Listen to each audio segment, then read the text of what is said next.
Advance education point way of success में स्वागत है।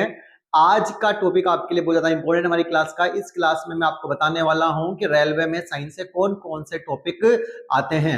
आज की क्लास में केवल हम फिजिक्स से कौन कौन से टॉपिक हमारे साइंस में आते हैं और कौन कौन से हमारे इंपॉर्टेंट्स है जहां से मैक्सिमम क्वेश्चंस आने की संभावना रहती है। तो आगे बढ़ने से पहले जो हमसे नए जुड़े हैं वो हमारे चैनल को सब्सक्राइब कर लें, वीडियो को लाइक भी करना आपको और शेयर भी करना है। कौन से टॉपिक हमारे फिजिक्स में सबसे ज्यादा इंपॉर्टेंट है और वहां से क्वेश्चंस मैक्सिमम आते हैं। इन चैप्टर्स को जैसे कि आपको बोर्ड पे दिख रहा है कि इन जो ये टॉपिक्स है, जो ये चैप्टर्स है, इन चैप्टर्स को मैंने इस अकॉर्डिंग जमा दिया है कि जो पहले नंबर पे उससे मैक्सिमम क्वेश्चंस आते हैं और जो लास्ट में वहां से मिनिमम क्वेश्चंस आते हैं। तो चैप्टर नंबर जो 1 है वो हमारा है प्रकाश। यहां से 101% फिजिक्स में से क्वेश्चन आता है और आता है उसके अलावा मैक्सिमम क्वेश्चंस यहां से आते हैं।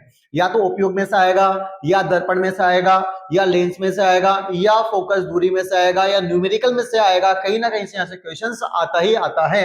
उसके बाद विद्युत की हम बात करते तो विद्युत से भी कम से कम 2 से 3 क्वेश्चंस आने की संभावना रहती है। 4 से 5 क्वेश्चंस यहाँ से प्रकाश में से आते हैं। 4 से 5 क्वेश्चन प्रकाश में आने की संभावना रहती है और विद्युत में से 3 से 4 क्वेश्चन यहाँ से आने की संभावना रहती है और कार्य व शक्ति जो ऊर्जा यहाँ से 2 से 3 क्वेश्चन आने की संभावना रहती है।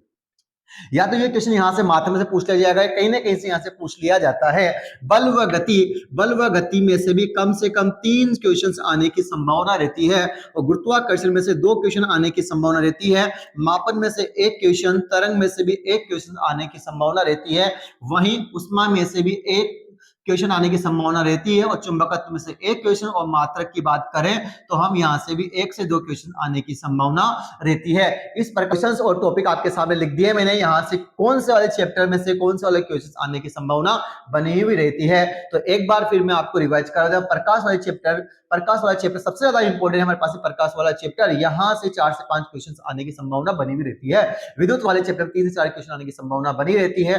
कार्य शक्ति और ऊर्जा में से 2 से 3 क्वेश्चन आने की संभावना बनी रहती है। बल एवं गति वाले में से 3 क्वेश्चन आने की संभावना बनी रहती है। गुरुत्वाकर्षण वाले चैप्टर में 2 क्वेश्चन आते ही आते हैं और मापन में से 1 क्वेश्चन आ सकता है आपके। तरंग वाले में से 1 क्वेश्चन आ भी सकता है और कई बार क्वेश्चन नहीं भी आते हैं। उष्मा वाले में से भी क्वेश्चन आते हैं और कई बार नहीं आते हैं। चुंबकत्व में से कई बार क्वेश्चन आते हैं और नहीं आते हैं और मात्रक में से क्वेश्चन 101% आपके पेपर में आएगा। अगर क्लास रहेगी उस क्लास में हम केमिस्ट्री में से कौन कौन से चैप्टर इंपॉर्टेंट होते हैं और कहां से कितने क्वेश्चन आने की संभावना बनी हुई रहती है। तो प्लीज आप हमारे चैनल को सब्सक्राइब कर लें। वीडियो आपको अच्छी लगी तो लाइक करें और हमारी वीडियो को आप अपने दोस्तों तक जरूर पहुंचाएं। वीडियो को आप शेयर करें। Thank you.